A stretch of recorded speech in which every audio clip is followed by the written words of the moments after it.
hello' এইফালে এই মোৰ গডৰেজৰ চাবি এটা কিবা ভাঙিবলৈ কলে বিশ্বাস নকৰো কেলে তহঁতে কথাবিলাক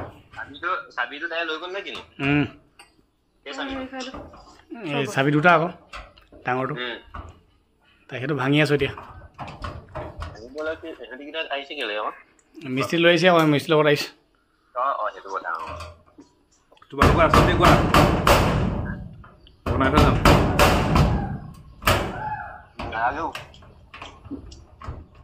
অৱশেষত অশেষ কষ্ট কৰি প্ৰায় আধা ঘণ্টা যুঁজি মিস্ত্ৰী দাদাজনে গডৰেজৰ লকটো ভাঙিবলৈ সক্ষম হ'ল আচলতে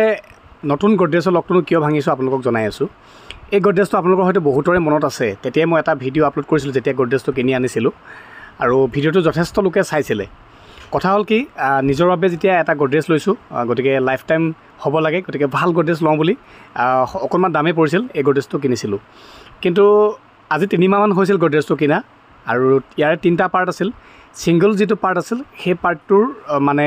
ছাইডৰ চাবিটো আছে মোৰ লগত মানে তাৰ প্ৰতিটো লকৰে দুটা চাবি আছিলে ছিংগল ছাইডৰ চাবিটো আছে মোৰ লগত আৰু ডাবল ছাইডৰ চাবিটো মোৰ লগত নাছিলে 3 মাহমানৰ আগৰ কথা এইটো আৰু মোৰ লগত কি হৈ গ'ল হয়তো আপোনালোকে জানেই আৰু চাবিটোও লগত মোৰ লগত নাই মানে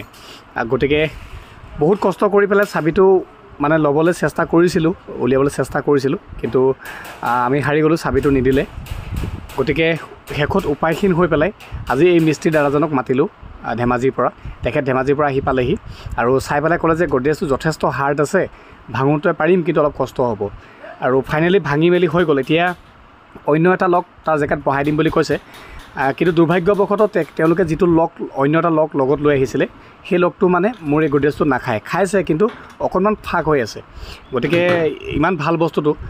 সেই লকটো লগাই দিলে দেখিবলৈতো বেয়া লাগিব গতিকে মই ক'লোঁ যে লগাব নালাগে আজি দৰকাৰ হ'লে এইটো আইভৰি কোম্পানী আছিলে গডৰেজটো গতিকে সেই লকটো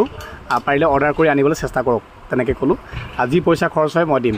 এতিয়া তেওঁলোকে টাইম লৈছে এসপ্তাহমান গতিকে চিলাপথাৰৰ পৰা তেওঁলোকে অৰ্ডাৰ কৰি আনিম বুলি কৈছে লকটো তেতিয়াহে চাগে গডৰেজটো আকৌ দেখি ভাল লাগিব হ'লেও গডৰেজটো বহুত দিন বন্ধ হৈ আছিলে ফাইনেলি আজি খুলি মেলি চালোঁ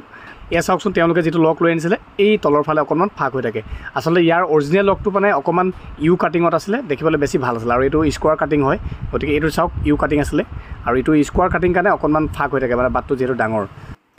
চ' ফাইনেলি আজি গডৰেজৰ লকটো খুলিব পাৰিলোঁ কিন্তু লকটো লগাবহে নোৱাৰিলোঁ আৰু এসপ্তাহমান তেওঁলোকে সময় লৈছে এসপ্তাহমান পাছতহে লকটো চাগে পুনৰ লগাব পাৰিম কিন্তু